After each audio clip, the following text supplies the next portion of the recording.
મારું અસ્તિત્વ ધ્રુજી રહ્યું હતું. હું ધંધો કરવાના આડા પર ઊભી હતી. મારા પતિને ખતમ થયાને 3 મહિના થયા હતા. ઘરમાં ખાવા માટે એક દાણો પણ ન હતો અને મારી દીકરી 2 દિવસની ભૂખી હવે તરફડી રહી હતી. મને ક્યાંય નોકરી પણ નહોતી મળી રહી. મજબૂરીમાં અહીં ઊભી હતી ત્યારે એક ગાડી આવી અને મને પોતાની સાથે લઈ ગઈ. મને અચાનક હોશ આવ્યો. ભગવાન, હું અને બાળકો ખતમ થઈ જઈશું, પણ હું આ પાપ નહીં કરીશ. જ્યારે તે માણસે મારા કહેવા પર ગાડી ન રોકી તો હું ગાડીમાંથી કૂદી ગઈ. ઘાયલ હાલતમાં લથડાતી હું ઘરે પહોંચી તો સામેનું દૃશ્ય જોઈ મારી આત્મા કંપી ઉઠી. કારણ કે માં, ભૂખ લાગી છે. નાની નિયા ભૂખથી રડવા લાગી તો મારા હૃદયમાં કંઈક થયું. મેં નરમાસથી તેને મારી ગોદમાં સોડાવવાનું ઈચ્છ્યું, પણ તે ભૂખથી તરફડી રહી હતી. મારા લાખ સમજાવવા છતાં તેને સમજ ના આવી તો આખરે મારે તેને 2-4 થપ્પડ મારવા પડ્યા. 2-4 થપ્પડ ખાધા પછી તે પોતે જ રડતા રડતા સૂઈ ગઈ અને મેં શાંતિથી ઊંડો શ્વાસ લીધો. જિંદગી ઘણી મુશ્કેલ થઈ ચૂકી હતી. અચાનક જ આશુતોષના મૃત્યુ પછી બધાએ અમારાથી દૂરી બનાવી લીધી. કારણ કે બધાને એ જ શંકા હતી કે ક્યાંક અમે તેમની પાસે મદદ ન માંગીએ અથવા તેમને અમારી જવાબદારી પોતાના ઉપર લઈને અમારી દેખભાળ ન કરવી પડે. આશુતોષના મૃત્યુના બીજા જ દિવસે બધા લોકો પોતપોતાના ઘરે ચાલ્યા ગયા. કોઈ સાંત્વના કે દિલાસો આપવા માટે ન રોકાયું. મેં પણ કોઈની સામે હાથ ન ફેલાવ્યા. જે થોડી ઘણી જમા પૂંજી હતી તેને ખર્ચતી રહી. જ્યારે તે ખતમ થઈ ગઈ તો ઘરની વસ્તુઓ ઉચકીને વેચવાનું શરૂ કરી દીધું. ના હું વધારે ભણેલી હતી અને ના જ મારી પાસે કોઈ હુનર કે નોકરી હતી. એક હચકાટ પણ હતો, કારણ કે હું આમ ક્યારેય બહાર કામ કરવા નહોતી નીકળી. એક બે જગ્યા પર મજબૂર થઈને સાફ સફાઈનું કામ કરવા ગઈ તો તે પણ ન કરી શકી. માલકીને વાતો સંભળાવી તો તે કામ પણ છોડી દીધું. જિંદગી વિચિત્ર વળાંક પર ચાલી રહી હતી. જોઉં તો આસપાસ ઢગલો કામ હાજર હોય અને જ્યારે કરવા લાગુ તો કંઈ પણ ન હોય. આખરે જ્યારે સહન શક્તિની હદ થઈ ગઈ તો એક દિવસ હું કામ કરવાના ઈરાદે ઘરથી નીકળી પડી. હું એક પાર્લર તરફ ગઈ, જેથી ત્યાં સાફ સફાઈ અથવા જે પણ કામ મળે તે કરી શકું. પાર્લરની માલકીને મને ધ્યાનથી ઉપરથી લઈને નીચે સુધી જોઈ અને પૂછ્યું, શું તું કામ કરી લઈશ? મેં ઝડપથી હામાં માથું હલાવ્યું તો તે અફસોસથી બોલી, પણ મને માફ કરજો, હું તમને અહીં કામ માટે નહીં રાખી શકું. મને જુવાન છોકરીઓ જોઈએ છે જે ઝડપથી કામ કરી શકે, સુંદર ચહેરાવાળી. હું તેની વાત પર ઘણી હેરાન થઈ, પણ મારી હેરાની છુપાવતા બોલી, મારી ઉંમર પણ વધારે નથી, બસ લગ્ન જલ્દી થઈ ગયા હતા. પાર્લરવાળી વિચિત્ર લહેકામાં હસીને બોલી, હા એ જ તો કહી રહી છું, તમારી ઉંમર તે કામ કરવાની નથી જે આ છોકરીઓ કરે છે, બલકે તમે સમજદાર છો. કોઈ મોટા કામમાં હાથ નાખો, આમ જ બાળકને ભૂખ્યું રાખશો શું? હું તેની વાતનો મતલબ ન સમજી શકી તો ઝડપથી પૂછ્યું, તમે શું કહી રહ્યા છો? જરા ખુલીને જણાવો. મારે શું કરવું જોઈએ હતું, પરંતુ એટલું યાદ રાખો કે મારી પાસે એક રૂપિયો પણ નથી લગાવવા માટે. તે હસી પડી અને બોલી, વધારે પોતાને પરેશાન ન કરો, આમ જ કરચલીઓ આવી જશે ચહેરા પર. અહીં આ પાર્લર સિવાય હું એક બીજો ધંધો પણ ચલાવું છું, ભૂખ મટાડવાનો. હવે તો કદાચ સમજી ગઈ હશો. કહો તો તમારું નામ પણ લખી લઉં મારી પાસે. યાદ રાખજો, એડવાન્સ પછી ગ્રાહક જો વધારે ખુશ થયો તો કંઈ પણ આપી શકે છે. તે સ્ત્રીની વાત સાંભળીને મારું મોં એકદમ લાલ થઈ ગયો. હું જ્યારે બોલવા લાગી તો આવાજ કંપી રહ્યો હતો. તમે મને આવી સમજી રાખી છે? શું મારા પતિ આ દુનિયામાં નથી? ઇજ્જતથી હું કમાવા નીકળી છું અને તમે મને આ ખોટો રસ્તો બતાવી રહ્યા છો? મારાથી બોલાયું પણ નહોતું જઈ રહ્યું, પરંતુ જેમ તેમ કરીને મેં મારી વાત પૂરી કરી તો તે છોકરી ખુલીને હસી અને બોલી, શરૂઆતમાં બધા આવું જ કહે છે, પરંતુ એક વાત યાદ રાખો, ક્યાંય પણ કામ કરશો ને તો કોઈ ને કોઈ તમારો ફાયદો જરૂર ઉઠાવશે. તો સારું છે કે પોતાનો ફાયદો પોતે ઉઠાવો અને કમાવો. મેં આ એક રસ્તો બતાવ્યો છે, બાકી તમે તમારી મરજીના માલિક છો. જો પોતે કામ કરવું હોય તો આવી જજો, અહીં તમારું રહસ્ય જ રહેશે. બાકી આ કહીને તે એક ફોનમાં વ્યસ્ત થઈ ગઈ તો હું તે જ વખતે પાર્લરથી બહાર નીકળી આવી. મારું આખું શરીર ધીમે ધીમે કંપી રહ્યું હતું. ઘરના રસ્તે જતા હું સતત તે સ્ત્રીને ખરાબ ખરાબ કહી રહી હતી, પરંતુ હું નહોતી જાણતી કે ઠીક 4 દિવસ પછી હું તેની પાસે અને સામે ઊભી આ જ કામ કરવા માટે રાજી થઈ જઈશ. ઘરે પહોંચી તો શેરીમાંથી ખાવાનું માંગીને બાળકોને ખવડાવી દીધું. પોતે પેટ ભરીને પાણી પી લીધું અને સૂઈ ગઈ. મગજમાં વિચિત્ર ગૂંચવણ ચાલી રહી હતી કે કેવી રીતે ઉછેરવું બાળકને. તે દિવસ તો જેમ તેમ પસાર થઈ ગયો. જ્યારે બીજા દિવસે નિયાના નાકમાંથી લોહી નીકળવા લાગ્યો તો તેને લઈને હું સરકારી હોસ્પિટલ ગઈ તો ડોક્ટરે મને ખૂબ ઠપકો આપ્યો કે બાળકીને કંઈ ખવડાવતી પીવડાવતી નથી કે આ નબળાઈના કારણે થયું છે. તેને કંઈક ખવડાવો પીવડાવો અને જે દવાઓ તેમણે મને લખીને આપી હતી તેમને ખરીદવા માટે પણ પૈસા લાવો તો ક્યાંથી લાવો. મેં નક્કી કરી લીધું કે કામ કરવું જ તો કરવું જ છે. નિયાને ચૂપચાપ ઘરે પાછી લઈ આવી અને એક સ્કૂલમાં આયાના કામ માટે ચાલી ગઈ. પણ પ્રિન્સિપાલે સ્પષ્ટ શબ્દોમાં કહી દીધું કે તે સેલરી મહિનાના અંતે આપશે અને તેનાથી પણ પહેલા મારું કામ જોશે. જો પસંદ આવ્યું તો જ તે મને તેમના કામ પર રાખશે. મેં પ્રિન્સિપાલને મારી દીકરી વિશે કહ્યું કે તે બીમાર છે, તેના માટે મારે દવા ખરીદવી છે. તો તે ઘમંડથી બોલી, તો અમે શું કરી શકીએ? તમારી જેવી વાતો અમે અહીં દરરોજ સાંભળીએ છીએ. મહેનતથી પોતાનું કામ કરો અને સેલરી લો. મને તે વખતે પોતાના પર ખૂબ જ લાચારી મહેસૂસ થઈ કે હું મારી દીકરીને દવા તો શું, એક વખતની રોટલી પણ નથી ખવડાવી શકતી. કંઈ પણ કહ્યા વગર હું ત્યાંથી નીકળી આવી. મન ખૂબ ભરેલું હતું. હું મારા વિચારોમાં ખોવાયેલી ચાલતી જઈ રહી હતી. જ્યારે વિચારોની દુનિયામાં પાછી આવી તો જોયું હું તે જ પાર્લરની સામે ઊભી હતી. અંદર જવાનો નિર્ણય મેં થોડીક ક્ષણોમાં કર્યો હતો. અંદર જતાં જ પાર્લરની માલિકીને મને હસીને જોયું અને કહ્યું, જલ્દી પાછી આવી ગઈ? હું શાંત રહી તો તે મને ધ્યાનથી જોતા બોલી, બતાવો કેટલા પૈસા જોઈએ છે? મેં હેરાનીથી પૂછ્યું તો તે હસીને બોલી, બતાવો કેટલા પૈસા જોઈએ છે તમને આ વખતે? આખરે તમારી કોઈ તો મજબૂરી હશે ને જે તમે આટલી જલ્દી પાછી આવી છો? અને તે મજબૂરી જરૂર પૈસા સાથે જોડાયેલી છે. તો અહીં પણ પૈસા લેવા જ આવી છો. તો બતાવો કેટલા પૈસા આપવું? મને તેની વાત પર વિશ્વાસ નહોતો થઈ રહ્યો, કારણ કે તે બિલકુલ સાચું કહી રહી હતી. પરંતુ કામ પછી મેં ખચકાતા કહેવા ઈચ્છ્યું તો તે પોતે જ બોલી પડી, સેલરી કામ પછી આપવાનો રિવાજ સારા લોકોમાં છે, પણ અમારા જેવા લોકો પહેલા મદદ કરે છે પછી કામ લે છે. જેટલા જોઈએ બતાવી દો, હું હમણાં જ આપી દઉં છું. કોઈ પણ નિયંત્રણ વગર પોતાની મેળે જ મારી આંખોમાંથી આંસુ નીકળવા લાગ્યા, જેને મેં ઝડપથી મારા દુપટ્ટાના છેડાથી લૂછી લીધા. બસ એટલા આપી દો કે હું ઘરે જઈને ખાવા માટે કંઈક બનાવી શકું. ઘણા દિવસોથી કંઈ પણ નથી ખાધું. તે સ્ત્રીએ દુઃખથી મને જોઈ અને ફોન પર કોઈને ખાવાનું લાવવાનું કહ્યું. થોડી જ વારમાં ખાવાનું આવ્યું. મારી સામે રાખતા બોલી, ઓછામાં ઓછું આ તો જણાવી દેતી કે ભૂખી છો. સારું, મેં ત્યાં ખાવાની ના પાડી દીધી અને તે બધું ખાવાનું પોતાના ઘરે લઈ આવી, જેથી અમે મા દીકરી સાથે મળીને ખાઈ શકીએ. તે સ્ત્રીએ મને પૈસા પણ આપ્યા હતા, જેને પકડતા મારા હાથ કંપી રહ્યા હતા, પણ મેં તે પૈસા પકડી લીધા. હે પરમાત્મા, જો બાકીની દુનિયા પણ આવી જ હોત તો અમે ખોટું કામ કરવા માટે શા માટે મજબૂર થતા? ઘરે આવીને અમે બંને મા દીકરીએ પેટ ભરીને ખાધું. જે બચી ગયું તો સાંજ માટે રાખી દીધું. ખાવાનું ખાધા પછી મને પસ્તાવો થવા લાગ્યો કે મારે તે સ્ત્રીની મદદ નહોતી લેવી જોઈતી. કદાચ મને ક્યાંક કામ મળી જાત. ઘણી જ વિચિત્ર વિચારો મારા મગજમાં ચાલી રહ્યા હતા. હું રાત્રે સુવા માટે સૂતી તો હૃદય વિચિત્ર અંદાજમાં ધબકી રહ્યું હતું, જાણે કંઈ ખૂબ ખરાબ થવાનું છે. આવી જ હાલત મારી તે વખતે હતી જ્યારે આશુતોષ અમને છોડીને આ દુનિયાથી જવાના હતા. તે ટ્રક ચલાવતા હતા, મોટા મોટા ટ્રક, જેમાં ફળ, ફ્રૂટ અને આ જ પ્રકારની વસ્તુઓ એક જગ્યાએથી બીજી જગ્યા પર લઈને જતા હતા. તે મારા જ શેરીનો હતો. તો અમારા બંનેના લગ્ન થઈ ગયા. લગ્નના શરૂઆતના દિવસો તો ખૂબ સારા પસાર થયા હતા, પરંતુ ત્યાર પછીથી વિચિત્ર અને અનોખી ઘટનાઓ થવા લાગી. અવારનવાર આશુતોષને જોઈને મને અનુભવ થતો કે જાણે તે કંઈક છુપાવી રહ્યો છે. કોઈ રહસ્ય અથવા કોઈ વાત એવી છે જે અંદર જ અંદર તેને ખાઈ રહી છે. મેં ઘણી વાર પૂછ્યું, આશુતોષ શું વાત છે? કેમ પરેશાન લાગી રહ્યા છો?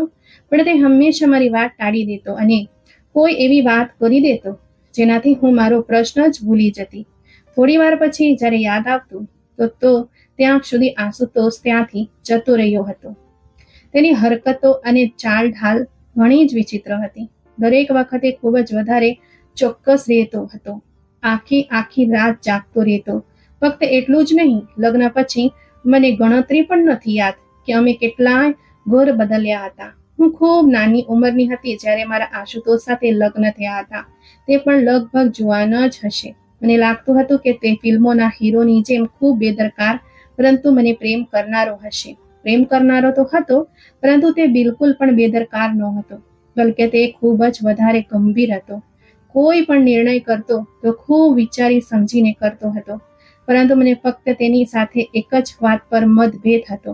તે અમારા મોહલ્લાનો સૌથી બુદ્ધિમાન છોકરો હતો. તેના માતા પિતાએ તેને બીજા શહેરમાં ભણવા માટે મોકલ્યા હતા, પરંતુ ત્યાં ભણવાની બદલે અલગ અલગ કામ કરતો રહ્યો અને ઘરે પૈસા મોકલતો રહ્યો. ભણતર પણ પૂરું ન કર્યું. મારા માતા પિતા પણ કોઈ પૈસાવાળા ન હતા. તેમણે મોહલ્લાના સારા છોકરાનું માંગવું જોઈને મારા લગ્ન કરાવી દીધા. જિંદગી સારી ચાલી રહી હતી, પરંતુ પછી એક દિવસ અમને ખબર મળી કે આશુતોષ પોતાના ટ્રક કોઈ પહાડી રસ્તેથી લઈને જઈ રહ્યો હતો અને એકાએક દુર્ઘટનાને કારણે તે ટ્રક નીચે ખાઈમાં પડી ગયું. પોલીસે આશુતોષના મૃત્યુની પુષ્ટિ પણ કરી દીધી હતી. બોડી જ્યારે અમારા સુધી પહોંચી તો તાબૂદમાં બંધ હતી. પોલીસના અનુસાર તેની હાલત ઘણી ખરાબ હતી. ઘરે લાવ્યાના 1 કલાકની અંદર જ આશુતોષના અંતિમ સંસ્કાર કરી દેવામાં આવ્યા હતા. જ્યારે આશુતોષ સાથે આ ઘટના બની હતી ત્યારે પણ મારું દિલ આવી જ રીતે ગભરાઈ રહ્યું હતું. અને આજે ફરી મેં ગભરાઈને નિયાને જોઈ તો તે પેટ ભરીને ખાધા પછી આરામથી ખૂબ ઊંઘમાં સૂઈ રહી હતી. હું આ બધું જ વિચારી રહી હતી જ્યારે મને હળવો અવાજ સંભળાયો. હું ચોંકીને ઉઠી બેઠી. ઝડપથી બહાર આંગણામાં આવીને જોયું તો કોઈએ મારા આંગણામાં એક પેકેટ ફેંક્યું હતું. મેં પેકેટ ઉપાડવાની બદલે દરવાજો ખોલીને ફેંકનારને જોયો, પણ ત્યાં સુધી તે ગલી ખાલી થઈ ચૂકી હતી. ત્યાં કોઈ પણ દેખાઈ રહ્યું ન હતું. હું હેરાન થતી પાછી આંગણામાં આવી અને પેકેટ ઉંચકીને જોયો તો તેમાં પૈસા હતા. મેં હેરાનીથી તે પૈસાને ઓળખીને જોયા તો તે 2 થી 3 જાડી ગળીઓ હતી. હોઈ શકે કોઈએ ચોર તેમને ચોરીને ભાગ્યો હોય, પણ પછી મારા ઘરમાં ફેંકી દીધા હોય. પણ જો ફેંકવાના જ હતા તો પછી ચોર્યા જ શા માટે? ઘણા વિચિત્ર સવાલ મારા મગજમાં ચાલી રહ્યા હતા. ઉપરથી મને સમજ નહોતી આવી રહી કે આ પૈસાને જોઈને હું ખુશ થાઉં કે ડરું, કારણ કે કાલે આ જ પૈસા મારા જીવનનું બવાલ કે જોખમ બની શકે છે. ના જાણે કોણ ફેંકીને ગયું હતું, અથવા હોઈ શકે પોલીસ મારા દરવાજે આવીને ઊભી હોય. હું વિચિત્ર ગૂંચવણમાં ફસાયેલી હતી. હું તો પેકેટ ઉચકીને રૂમમાં આવી ગઈ. બાકીની આખી રાત મેં જાગીને પસાર કરી. એ જ રાહ જોતી રહી કે કદાચ કોઈ મારા દરવાજે આ પાછું લેવા આવશે, પણ કોઈ આવ્યું નહીં. બીજા દિવસે પણ શેરીમાં ચોરીનો કોઈ અવાજ સંભળાતો ન હતો.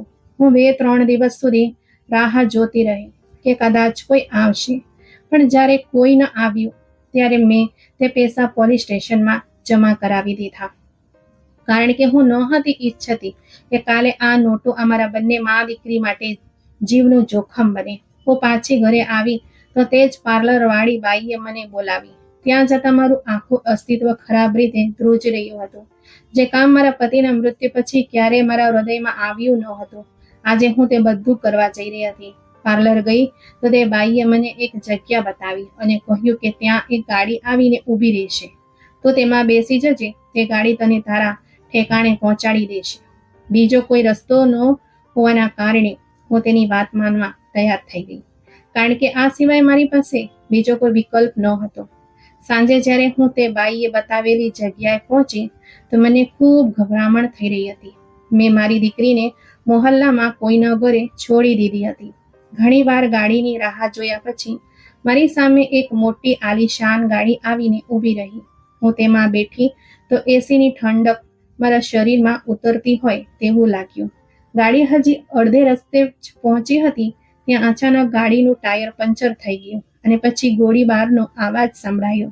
હું ડરીને નીચે નમવા લાગી તો એક માણસ મને ગાડીમાંથી ખેંચીને બહાર કાઢી જ નહીં, પણ ધક્કો મારીને પોતાની ગાડીમાં બેસાડીને ત્યાંથી લઈ ગયો. હું તેની સામે હાથ જોડીને માફી માંગી રહી હતી, પણ તે આગળ બેઠો બસ શાંતિથી ગાડી ચલાવવામાં મગ્ન હતો. જુઓ, તમે કોણ છો મને ખબર નથી, પણ મને છોડી દો, મેં કંઈ કર્યું નથી. અને આવા કેટલાય વાક્યો મેં 15 મિનિટની અંદર કહ્યા, પણ તે માણસ પર કંઈ અસર ન થઈ. તે તો જાણે કાનોમાં શીશુ નાખીને સતત ગાડી ચલાવવામાં મગ્ન હતો. મારી વાતની તેના પર જરાય અસર નહોતી થઈ રહી. હું પણ બોલી બોલીને થાકી ગઈ તો શાંત થઈને બેસી ગઈ અને વિચાર્યું કે જોઉં છું આ મને ક્યાં લઈ જાય છે. જિંદગીએ મારા માટે કઈ નવી પરીક્ષા તૈયાર કરી રાખી છે. થોડી જ વારમાં ગાડી એક ગાઢ જંગલમાં પહોંચી ગઈ. ત્યાં લઈ જઈને તે માણસે મને ગાડીમાંથી બહાર કાઢી અને મારા હાથ એક ઝાડ સાથે બાંધી દીધા. તેણે પોતાનો ચહેરો બરાબર ઢાંકેલો હતો. મારા હાથ બાંધ્યા પછી તેણે પિસ્તલ મારી કાનપટ્ટી પર મૂકી, પણ તે પહેલા જ ત્યાં બીજો એક માણસ આવી ગયો. તેણે પણ પહેલાની જેમ પોતાનું આખું મોં છુપાયેલું હતું. શું કરે છે તું? આ બધું ન કર. અત્યારે આના પર ધ્યાન નથી આપવાનું. જે કરવાનું કામ છે તે કર. બીજા માણસે પહેલા માણસને સખ્તાઈથી કહ્યું તો તેણે ચૂપચાપ પોતાની પિસ્તલવાળો હાથ નીચે કરી લીધો, પણ કંઈક બોલ્યો નહીં. પછી તે બંને એક તરફ ચાલ્યા ગયા, જ્યાંથી હું તેમનો કોઈ અવાજ સાંભળી શકતી નહોતી. પરંતુ જોવાથી એ અનુભવ ચોક્કસ થઈ રહ્યો હતો કે બીજો પહેલાને ઠપકો આપી રહ્યો હતો, જ્યારે પહેલો મારો જીવ લેવા માંગતો હતો અને બીજો તેને ઠપકો આપવાની સાથે સમજાવવાનો પણ પ્રયત્ન કરી રહ્યો હતો. ઘણી વાર પછી તે બંને પાછા આવ્યા અને બીજા એ સપાટ અવાજમાં મને પૂછ્યું, તે કાળી ગાડીમાં તું શું કરી રહી હતી? તે ભાવિન મહેતાની ગાડી હતી, તો તું તેની શું લાગે છે? આ દરમિયાન પેલો માણસ શાંતિથી મારી વાત સાંભળી રહ્યો હતો. મેં તૂટેલા અવાજમાં કહ્યું, હું તેને જાણતી નથી. મને તો તેનું નામ પણ ખબર નથી. તો પછી તેની ગાડીમાં આટલા ઠાઠમાઠથી તને ક્યાં લઈ જવામાં આવી રહી હતી? આ વખતે પેલો માણસ બોલ્યો તો એક ક્ષણ માટે મને વિચિત્ર અનુભવ થયો, પણ મેં મારી વિચારને નકારતા કહ્યું, મને ખબર નથી તે મને ક્યાં લઈ જઈ રહ્યા હતા. તો પછી તું તેની ગાડીમાં પણ બેઠી હતી અને એ પણ નથી જાણતી કે તે ક્યાં લઈ જઈ રહ્યો હતો? પેલા માણસે ખૂબ ગુસ્સાથી પૂછ્યું, એટલું કે હું ધ્રુજી ગઈ. તે મને પૈસા જોઈતા હતા. હું અને મારી દીકરી ઘણા દિવસો સુધી ભૂખ્યા રહીએ છીએ. કામ પણ કોઈ આપતું નથી, એટલે એક સ્ત્રીએ મને તેની ગાડીમાં મોકલી હતી. ડરતા ડરતા મેં બધી વાત કહી તો તે બંને એકદમ ચૂપ થઈ ગયા. અને તે પૈસા જે ભાવિન મહેતાએ તારા ઘરે મોકલ્યા હતા તે પોલીસને કેમ આપ્યા? તેનો ઉપયોગ કરતી. મારી આંખો આશ્ચર્યથી ફાટી રહી ગઈ, એ વિચારીને કે તેમને આ વિશે કેવી રીતે ખબર છે. મને હવે લાગતું હતું કે જાણે તે બંને માણસો મારી પાછળ જ હતા. તેમને ભાવિન મહેતા સાથે કંઈક લેવા દેવા ન હતું, અથવા તો તેઓ ભાવિન મહેતાને કારણે મારી જાસૂસી પણ કરી રહ્યા હતા. તે વખતે હું મૂંઝવણમાં પડી ગઈ હતી. મારી ચૂપકીદી પર તેઓ સખ્તાઈથી બોલ્યા, અમે તને ખતમ કરવામાં એક ક્ષણ પણ નહીં લગાવીએ. તો જે કંઈક પૂછવામાં આવી રહ્યું છે ફક્ત તે વાતનો જવાબ આપ, નહીં તો ચૂપ તો તું ખતમ થઈને પણ રહી શકે છે. મેં ઝડપથી કહ્યું, તે પૈસા મને ભાવિન મહેતાએ આપ્યા ન હતા. પછી એક દેખાડી પ્રશ્નનો જવાબ મેં પહેલા જેવા જ અંદાજમાં આપતા કહ્યું, બલકે મને તો એ પણ ખબર નથી કે તે પૈસા મને કોણે આપ્યા હતા. બસ રાતના અંધારામાં કોઈએ અચાનક જ તે પેકેટ મારા ઘરના આંગણામાં ફેંકી દીધું. મેં જઈને જોયું તો તેમાં 3 નોટોની ગડ્ડીઓ હતી. હું આખી રાત રાહ જોતી રહી કે કદાચ તે પૈસાનો માલિક તેને પાછો લેવા આવશે, પણ કોઈ આવ્યું નહીં. પછી મેં તે પૈસા પોલીસ સ્ટેશનમાં આપી દીધા, કારણ કે મને ડર હતો કે હું કોઈ મુસીબતમાં ન ફસાઈ જાઉં. એમ પણ હું અને મારી દીકરી મોટી મુશ્કેલીથી જીવન પસાર કરી રહ્યા છીએ. પતિ ક્યાં છે તારો? એકે સવાલ કર્યો તો મેં જણાવ્યો, મારા પતિનું મૃત્યુ થઈ ગયું છે. પછી તેમણે મને આખી કહાણી પૂછી કે કેવી રીતે પાર્લરવાળીએ મને આ કામ માટે રાજી કરી હતી. જે કંઈક તેઓ પૂછતા ગયા હું તેમને જણાવતી ગઈ. દીકરી ક્યાં છે તારી? પહેલાવાળાએ નરમાઈથી પૂછ્યું તો મેં જણાવી દીધું કે એક મોહલ્લાવાળી મારી સારી મિત્ર પાસે છે. મેં મારી દીકરીને તેમની પાસે છોડી છે. ખબર નથી કે તેઓ મારા જવાબથી સહમત થયા હતા કે નહીં, પણ મને ત્યાં જ બાંધેલી છોડીને થોડો દૂર જઈને અંદરો અંદર વાતચીત કરવા લાગ્યા. હું મનોમન વચવા માટે પ્રાર્થનાઓ કરી રહી હતી. ખબર નથી કયો એવો ખરાબ સમય હતો જ્યારે મેં તે પાર્લરવાળીની વાત માનીને આ ખરાબ રસ્તા પર ચાલવાનું વિચાર્યું હતું. હજી તો તેનું કામ પણ નહોતું કર્યું તે પહેલા જ આ મુસીબત મારા ગળા પડી ગઈ હતી. પહેલો માણસ ત્યાંથી ગાડી લઈને ચાલ્યો ગયો, જ્યારે બીજો મારી પાસે આવ્યો અને બોલ્યો, મતલબ તું પહેલા પણ આ કામ કરતી રહી છે? ત્યારે જ તો આટલી સરળતાથી માની ગઈ, નહીં તો આમ કોઈ આરામથી માની નથી જતું. મેં ભગવાનના કસમ ખાઈને તેને ખાતરી કરાવવાનો પ્રયત્ન કર્યો, જેનો ખબર નહીં તેને વિશ્વાસ આવ્યો હતો કે નહીં. થોડી વાર પછી પહેલો માણસ ગાડી લઈને ફરીથી ત્યાં આવી ગયો. આ વખતે મારા માટે સૌથી વધુ ચોંકાવનારી વાત એ હતી કે તે માણસ સાથે નિયા પણ હતી. મારી દીકરી નિયાને ખબર નહીં કેવી રીતે લાવ્યો હતો, અથવા તેણે મહોલ્લાવાળી સ્ત્રીને શું કહ્યું હતું. મને કોઈ વાતની જાણ નહોતી. નિયા મારા ગળે લાગીને રડવા લાગી તો મેં નરમાઈથી પૂછ્યું, બેટા કેવી રીતે આવી તું અહીં, અને શું કહ્યું છે તેણે તને? મારો ઈશારો તે માણસ તરફ હતો, જે એક તરફ ઝાડ સાથે ટેકો દઈને ઊભો હતો અને અમને બંનેને ધ્યાનથી જોઈ રહ્યો હતો. નિયા જલ્દીથી બોલી કે તેણે જણાવ્યું કે તમારો એક્સિડન્ટ થઈ ગયો છે. મમ્મી, મને બહુ રડવું આવ્યું. હું આખો રસ્તો પ્રાર્થના કરી રહી હતી કે ભગવાન મારી મમ્મીને કંઈ પણ ન થવા દે. આ કહીને તે ફરીથી રડવા લાગી. મેં ઘૂરીને તે પથ્થર હૃદય માણસ તરફ જોયું, જે હવે પોતાના ફોનમાં વ્યસ્ત હતો. રાત સુધી અમે ત્યાં જ રહ્યા. ત્યારબાદ તે બંનેએ અમને એક ઘરમાં ઉતાર્યા અને ત્યાંથી ચાલા ગયા. તે ઘર બિલકુલ નાનું હતું. તે ઘરમાં ઉતારીને તેમણે બહારથી તાળું લગાડી દીધું હતું. સાથે મને ધમકી પણ આપી કે ખબરદાર અહીંથી ભાગવાની કોશિશ કરી કે ચીસો પાડી તો અમે તારી દીકરીને ખતમ કરવામાં એક ક્ષણ પણ નહીં લગાવીએ. તમને અમે ભાવિન મહેતા વિરુદ્ધ વાપરશું. આ જ કારણે આ બધું કરી રહ્યા છીએ. ઘરની અંદર તમારી જરૂરિયાતનો બધો સામાન હાજર છે, પણ ખાસ ધ્યાન રાખજો તમારો કે આ બાળકીનો અવાજ આસપાસના ઘરોમાં પણ ન જવો જોઈએ. જ્યાં સુધી અમે પાછા ન આવીએ ત્યાં સુધી તમે આ જ ઘરમાં રહેશો. મેં રડતા રડતા પૂછ્યું, મારાથી એવી શું ભૂલ થઈ ગઈ છે જેની આટલી મુશ્કેલ સજા આપવામાં આવી રહી છે? તે પણ ફક્ત મને જ નહીં પણ મારી દીકરીને પણ. ભગવાન માટે મને માફ કરી દો. હું નથી જાણતી ભાવિનને, ના તો કોઈ બીજાને. અમે તો ગરીબ લોકો છીએ, ભૂખ્યા રહીએ છીએ. પણ તે બંને માણસોએ મારી એક પણ વાત સાંભળી નહીં. બસ શાંતિથી રાતોરાત, જ્યારે આસપાસ કોઈ પણ ન હતું, ત્યારે અમને તે ઘરમાં બંધ કરીને ચાલા ગયા. નિયા પણ ખૂબ ડરી ગઈ હતી. મોટી મુશ્કેલીથી મેં તેને સંભાળી હતી. તે જલ્દી સૂઈ ગઈ, પણ મારી આંખોથી ઊંઘ દૂર હતી. મને વારંવાર એ જ વિચાર આવી રહ્યો હતો કે આખરે આ કોણ લોકો છે, જ્યારે હું તેમને પૂરી વાત સાચું કહી ચૂકી છું, છતાં પણ તેમણે કેદીઓની જેમ મને અને મારી દીકરીને અહીં કેમ બંધ કર્યા છે. હું આખી રાત જાગતી રહી. સવારે લગભગ 5-6 વાગ્યે મારી આંખ લાગી હતી. મેં 2-3 કલાક ઊંઘ્યા પછી જ્યારે ઘરને ધ્યાનથી જોયું તો તે નાનું પણ સ્વચ્છ ઘર હતું, જ્યાં ફ્રીજ અને કબાટોમાં ખાવા પીવાનો દરેક પ્રકારનો સામાન હાજર હતો. મારી દીકરી તો ખૂબ ખુશ હતી. ક્યાં અમારું નાનું ગંદુ ઘર અને ક્યાં આ સ્વચ્છ ઘર. તે તો આખા ઘરમાં ભાગતી ફરતી હતી. ક્યારેક ફ્રીજમાંથી કાઢીને કંઈક ખાવા લાગતી અને ક્યારેક કંઈક. મેં તેને રોકી નહીં. બસ મનોમન પરેશાન થતા આ મુશ્કેલીમાંથી બચવા માટે પ્રાર્થનાઓ કરવા લાગી. એક દિવસ પસાર થયો, પછી 2, અને આમ કરતા કરતા લગભગ 4 થી 5 દિવસ પસાર થઈ ગયા, પણ તે બંને માણસોનો કોઈ પત્તો ન હતો. હવે હું ખૂબ પરેશાન થઈ ગઈ. મેં ત્યાંથી ભાગવાનું વિચારવાનું શરૂ કરી દીધું. જ્યારે 6થા દિવસે પણ તેમની તરફથી કોઈ ખબર ન મળી તો રાતના સમયે મેં મારી દીકરી સાથે તે ઘરની દિવાલ કૂદી અને ત્યાંથી ભાગી આવી. આ દરમિયાન મારા પગમાં ખરાબ રીતે મોચ પણ આવી ગઈ હતી, પણ હું મારી દીકરીને તે બંધ ઘરમાં ગુડાવવા માટે છોડી શકતી નહોતી. મોટી મુશ્કેલીથી હું મારા ઘરે પહોંચી, કારણ કે મને ન તો તે વિસ્તારનો પત્તો હતો જ્યાં અમને લોકોને બંધ કરીને રાખવામાં આવ્યા હતા, ના તો મારી પાસે પૈસા હતા.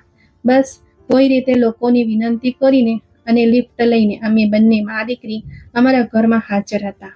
નિયાનું ત્યાંથી જવાનું બિલકુલ મન નહોતું થઈ રહ્યું. ત્યાં રહેતી વખતે એક વાત જે તેણે વારંવાર મને કહી હતી તે એ હતી કે મમ્મી, અહીંયા તો ખાવા માટે બધું જ હાજર છે, તે બધું પણ જે મેં ક્યારેય ખાધું નથી. મને અહીં બહુ સારું લાગી રહ્યું છે. આપણે હંમેશા અહીં જ રહીશું. પણ હું તેને કેવી રીતે જણાવતી કે મારી દીકરી આ દુનિયા અને અહીંના લોકો પર સરળતાથી વિશ્વાસ કરી શકાતો નથી. ખબર નહીં તે કોણ હતા જે અમને અહીં બંધ કરીને ગયા હતા. તેને બેહદ મુશ્કેલીથી મેં તે ઘરમાંથી નીકળવા માટે મનાવી હતી અને સાથે જ તેણે પોતાની મનપસંદ ખાવાની વસ્તુઓ બેગમાં ભરી લીધો હતો, જેને હું ના પાડતી રહી ગઈ. પણ તેની આ જ શરત હતી, જો તે અહીંથી જશે તો તેનો આ બેગ પણ જશે. આથી તેની વાત માનવા માટે મારે હાર માનવી પડી હતી. 3 કલાક પછી અમે બંને અમારા ઘરની બહાર હાજર હતા. ઘરે આવતા જ મેં બરાબર દરવાજો બંધ કર્યો અને ભગવાનનો આભાર માન્યો. ત્યારબાદ બીજા 2 દિવસ સુધી અમે ખૂબ આરામથી ત્યાં રહ્યા, જ્યારે બસ એક જ વાત મને સતાવી રહી હતી કે ક્યાંક તે બંને માણસો અમારા ઘરે ન પહોંચી જાય.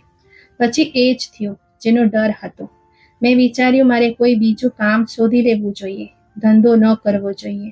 પણ પછી એક માણસ અમારા ઘરે આવ્યો. મને જોઈને તે મોટા શાંત અવાજમાં બોલ્યો, તું અહીં શું કરી રહી છે, જ્યારે અમે તને તે ઘરમાં છોડીને ગયા હતા?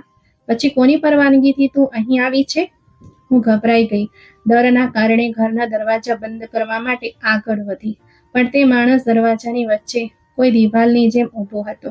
તેણે મને દરવાજો બંધ ન કરવા દીધો અને સપાટ અવાજમાં બોલ્યો, મને તારી મદદની જરૂર છે. મેં હેરાન થઈને પૂછ્યું, કેવી મદદની જરૂર? હું બિલકુલ કંગાળ છું. હું તમને લોકોની શું મદદ કરી શકું છું? ભગવાનનું નામ લો, મને છોડી દો. હું પહેલાથી જ બહુ મજબૂર અને દુઃખોની મારેલી છું. મને મારા હાલ પર છોડી દો.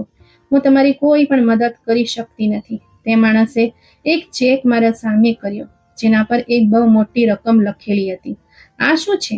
મેં ચોંકીને પૂછ્યું તો તે સામાન્ય અવાજમાં બોલ્યો, કહો તો અંદર બેસીને વાત કરી શકીએ. પણ મેં સાફ ના પાડી દીધી. જે પણ વાત કરવી છે અહીંયા જ ઊભા રહીને કરો. મારા ઘરની અંદર હું તમને નથી આવવા દઈ શકતી. અને આ જ આપણા બંને માટે સારું છે, કારણ કે ભલે મારી પાસે ખાવા માટે કંઈ હોય કે ન હોય, પણ મારી ઇજ્જત જરૂર છે, જે હું ગુમાવવા નથી માંગતી. તે હસતા હસતા બોલ્યો, તારી આ વાત સાંભળીને સારું લાગ્યું, પણ આ જે ચેક છે મેં તને આપ્યો છે, આ એ જ ઇજ્જતના બદલે છે. શું મતલબ? મેં સવાલ કરતા પૂછ્યું તો તે આસપાસ જોતા બોલ્યો, અમને એક માણસનો અમુક સામાન જોઈએ છે. ચોરવું નથી, બસ તેની થોડી ઇન્ફોર્મેશન જોઈએ છે. અને 5 દિવસ પછી તે માણસના ઘરે પાર્ટી છે, જ્યાં તેણે પોતાની પાર્ટીમાં જામ અને કબાબનો વ્યવસ્થા પણ કર્યો છે. તેની પાર્ટીમાં છોકરી એ જ પાર્લરવાળી મોકલી રહી છે. તો તું તેની પાસે જા અને તેને કહે કે તું પણ ત્યાં જઈશ. ત્યાં જઈને તારે બસ તેનું ધ્યાન ભટકાવવાનું છે. બાકીનું કામ અમારું છે. ફક્ત અડધો કલાક લાગશે. કહીને તેણે એક લાંબો ઊંડો શ્વાસ લીધો. મેં તે ચેક એક ઝાટકે તેના હાથમાં પાછો આપી દીધો અને કહ્યું, હા, આ બધું હું નથી કરી શકતી. ત્યાં જાઓ જે આ બધું કરવા માટે રાજી હોય. પણ ભાવિન મહેતાની ગાડીમાંથી તો તું જ મળી હતી, જે કદાચ આ કામ માટે તેના ઘરે જઈ રહી હતી. તે માણસે ગુસ્સામાં કહ્યું. તો તે સમયે હું મારી જિંદગીના તે ભયાનક નિર્ણય પર એક ક્ષણ માટે પસ્તાઈ હતી. મેં નામાં માથું હલાવ્યું અને કહ્યું, એવું બિલકુલ નથી. તમને જે સમજવું હોય તે સમજો. હું તમારા માટે આ કામ નહીં કરું. તે માણસ ઊંડી નજરોથી ચેક તરફ જોતો બોલ્યો, આના પર લખેલા પૈસાને એકવાર જુઓ. તમે અને તમારી દીકરી આખી જિંદગી બેસીને આ પૈસાથી ખાઈ શકે છે, પણ તમે ઇનકાર કરી રહ્યા છો. પછી ભલે તમે પછી આ કામ છોડી દેજો કે ચાલુ રાખજો, તમારી મરજી. પણ ફક્ત એકવાર આ પૈસા માટે અમારું કામ કરી દો. બાકીની ઉંમર તમે આરામથી રહી શકશો. દરરોજ કામની ભીખ માંગવા પણ નહીં જવું પડે. તે માણસની વાતો સાંભળીને મને લાગી રહ્યું હતું જાણે આ જ એક મોકો છે મારી જિંદગીનો, જેને મારે જરા પણ ગુમાવવો ન જોઈએ. પણ અંતરાત્મા વારંવાર ધિક્કારી રહી હતી કે એકવાર ભૂલ કરી ચૂકી છો, બીજા વાર આ ભૂલ ન કરો. મેં તેને ના પાડી દીધી અને કહ્યું, તમે જે કહો તે પણ હું આ કામ નહીં કરું. જો તમે મને શોધી શકો છો તો એવી બીજી ઘણી છોકરીઓ છે જે આ કામ સારી રીતે કરે છે, તો તેમની પાસે આ કામ કેમ નથી કરાવતા? તમને હું જ કેમ જોઈએ છીએ? એક ક્ષણ માટે મને તે માણસના હાવભાવમાં હસવાની શક્યતા દેખાઈ, પણ પછીના જ ક્ષણે તે ખભા ઉચકાવીને ફરવા લાગ્યો. ત્યારે જ પાછળથી નિયા આવીને બોલી, અંકલ, તમે એ જ છો ને જે અમને ખાવાથી ભરેલા ઘરમાં લઈ ગયા હતા? તે માણસે નિયાને જોઈને ઊંડો શ્વાસ લીધો અને કહ્યું, હા બેટા, હું એ જ છું. તને સારું લાગ્યું ખાવાનું? નિયાએ નિર્દોષતાથી હામાં માથું હલાવી દીધું. તો તે મને જોતા બોલ્યો, તો પોતાની માને કહો કે અપાવી દે તમને તે બધું ખાવાનું. બસ મારી એક વાત છે, જો તે માની લો તો હું તમને ઢગલાબંધ ખાવાનું અને પૈસા પણ આપીશ. પછી તમે દરરોજ તે બધું ખાઈ શકો છો જે તમારું મન ઈચ્છે. આ વાત સાંભળીને નિયા મારી તરફ જોતા બોલી, મમ્મી, માની જાઓ ને જે અંકલ કહી રહ્યા છે. મને તે બધું બહુ સારું લાગ્યું છે અને તે બધું જોઈએ છે. નિયાની વાતો અને તેની નિર્દોષતા જોઈને એક ક્ષણ માટે હું પીગળી ગઈ. મેં તે માણસને કહ્યું, વિચારીને જણાવીશ. તે જતો રહ્યો. તેના ગયા પછી પણ મારા મગજમાં એ જ બધું ચાલતું રહ્યું કે જો એકવાર હું તેની વાત માની લઉં તો મારી દીકરીને ભૂખ્યા નહીં રહેવું પડે. ખબર નહીં નોકરી કે કામ કોઈ આપે છે કે નહીં, અને જો આપશે તો તે જ અમુક પૈસા જેમાં ઘરનો ખર્ચ બહુ મુશ્કેલીથી ચાલશે. ઉપરથી નિયાની વારંવારની એક જ વાત જેને સાંભળીને હું કંટાળી ગઈ હતી અને વિચાર્યા વગર મેં દીકરી પર હાથ ઉપાડ્યો. તે તો માર ખાધા પછી રડતા રડતા સૂઈ ગઈ, પણ મને બેચેની રહી. મા બાપ બાળકો માટે શું નથી કરતા અને હું તો ફક્ત એકવાર આ પાપ કરીશ, પછી હું પશ્ચાતાપ કરી લઈશ. સવાર થતા સુધી મેં પોતાને આ કામ કરવા માટે ખબર નહીં કેટલાય તર્ક આપ્યા હતા. બીજા દિવસે મારા બોલાવ્યા પહેલા જ તે ત્યાં હાજર હતો. કંઈ પણ કહ્યા વગર મેં તેને સપાટ અવાજમાં કહ્યું, મને તે ચેક આપો. બાકી જ્યારે પણ કામ કરવાનું હોય જણાવી દેજો, હું આવી જઈશ. મારી વાત પર અમુક ક્ષણો માટે તે શાંત થઈ ગયો, જાણે તેને મારું આમ ચેક માંગવું અને આ કામ માટે હા પાડવી બિલકુલ સારું ન લાગ્યું હોય, અથવા કદાચ આ બધું કંઈક મારો ભ્રમ હતો. કંઈ કહી ન શકાય, પણ મને એક ક્ષણ માટે એવું જરૂર લાગ્યું હતું. તે મને જગ્યા અને સમય જણાવીને ચાલો ગયો. તેના ગયા પછી તે કાગળનો નાનો એક ચેક પણ બહુ ભારે લાગી રહ્યો હતો, પણ હું આ બધું ફક્ત મારી દીકરી માટે કરવા તૈયાર થઈ હતી. નહીતર એક ભૂલ પછી ફરી ક્યારેય આવું ન વિચારતી. પહેલી વાર પણ ભગવાને મને બચાવી લીધી હતી, પણ હવે કદાચ મને કોઈ બચાવવા ન આવત. હું મારા પગ પર જાતે જ કુહાડી મારી ચૂકી હતી. બરાબર 2 દિવસ પછી તે માણસે બતાવેલી જગ્યાએ પર પહોંચી ગઈ. તેણે અમુક કપડાં મારા માટે મોકલાવી દીધા હતા. હું તે પહેરીને મારી દીકરીને ગળે મળીને ઘરેથી નીકળી આવી. મને રડવાનું મન થતું હતું, પણ મેં પોતાને કાબૂમાં રાખ્યો. હું તે માણસે બતાવેલી જગ્યા પર પહોંચી ગઈ.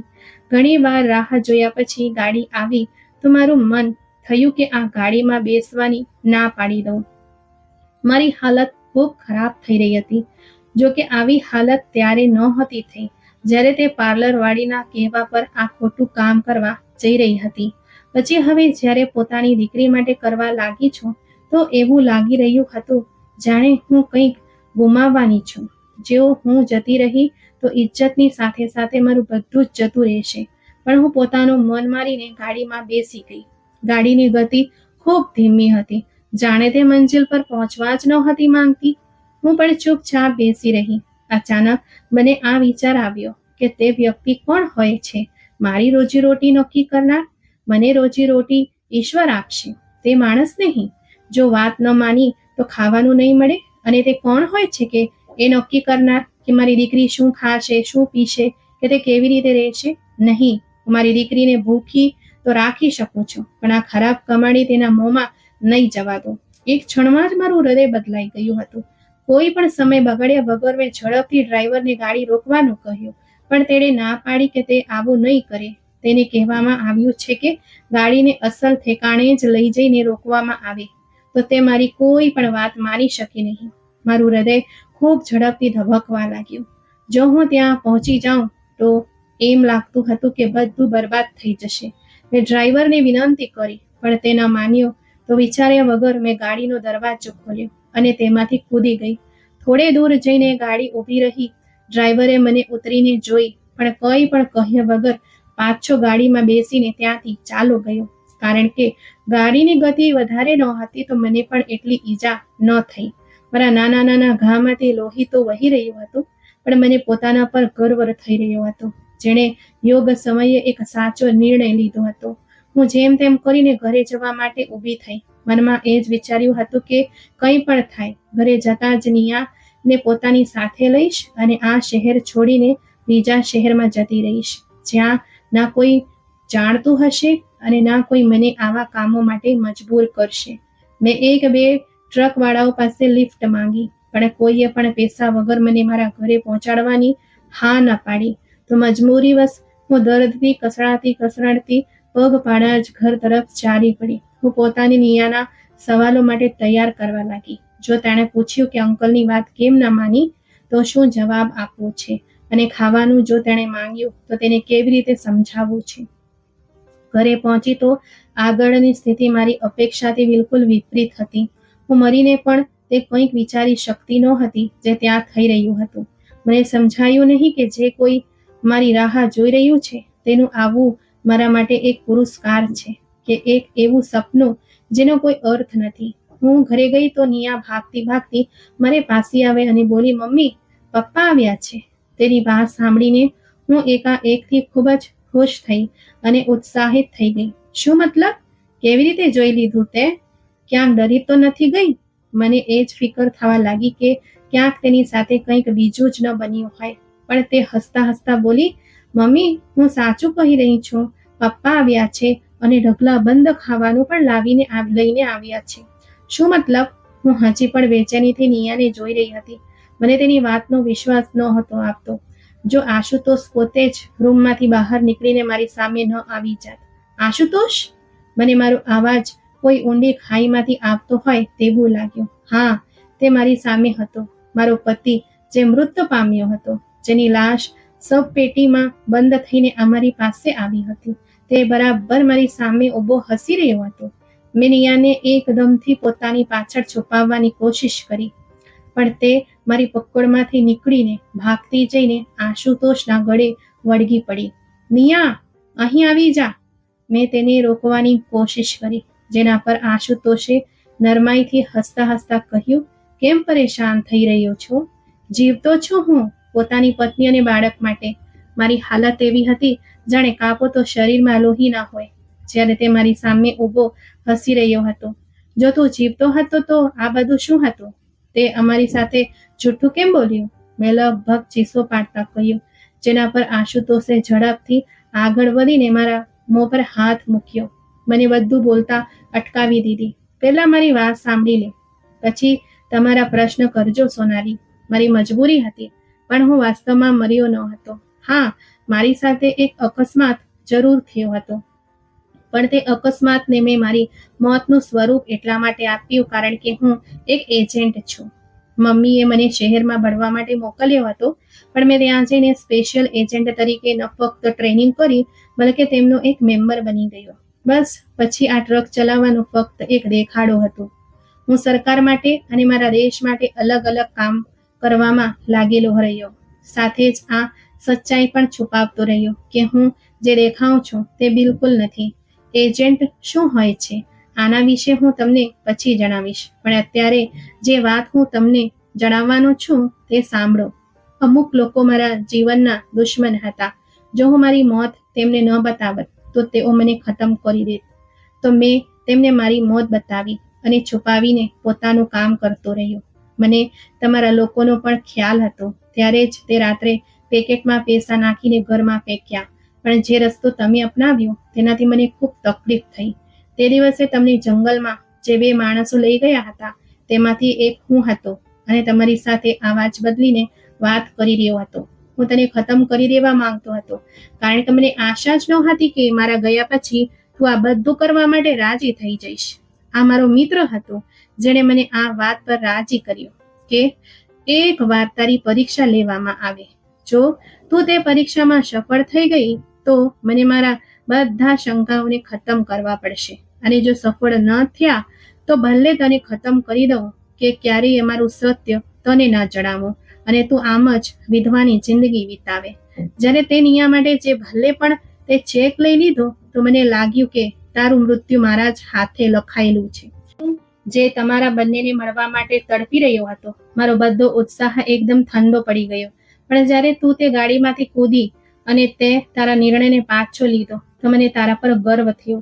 અને આજે હું મારા પ્રેમ અને મારા સત્ય સાથે તમારા બંને સામે ઊભો છું. મેં તે નોકરી છોડી દીધી છે અને હવે અમે લોકો આ શહેર પણ છોડી રહીશું, જેથી મારા કર્મોનું પ્રાયશ્ચિત તમને બંને લોકોને ન ભોગવવું પડે. તો મિત્રો, આ વાર્તા આપણને શીખવે છે કે આપણા જીવનમાં ગમે તેટલી મુશ્કેલીઓ આવે, આપણે આગળ વધવા માટે ના તો કોઈ શોર્ટકટ રસ્તો અપનાવવો જોઈએ કે ના તો કોઈ ખરાબ કે ગંદા રસ્તે જવું જોઈએ, પરંતુ ભગવાન પર અને પોતાના પર ભરોસો રાખીને મહેનત અને સાચા રસ્તે ચાલવું જોઈએ. તો મિત્રો, તમને આ વાર્તા કેવી લાગી તે કમેન્ટ કરીને જરૂર જણાવો. અને જો વાર્તા પસંદ આવી હોય તો તેને લાઈક કરજો અને તમારા મિત્રો સાથે શેર પણ કરજો. આવી જ નવી રસપ્રદ વાર્તાઓ સાંભળવા માટે અમારા ચેનલને સબસ્ક્રાઇબ કરજો. અને હા, બેલ આઇકન દબાવવાનું ભૂલશો નહીં, જેથી તમે અમારી કોઈ પણ વાર્તા ચૂકી ન જાઓ. અમે ફરી મળીશું એક નવી વાર્તા સાથે. આભાર.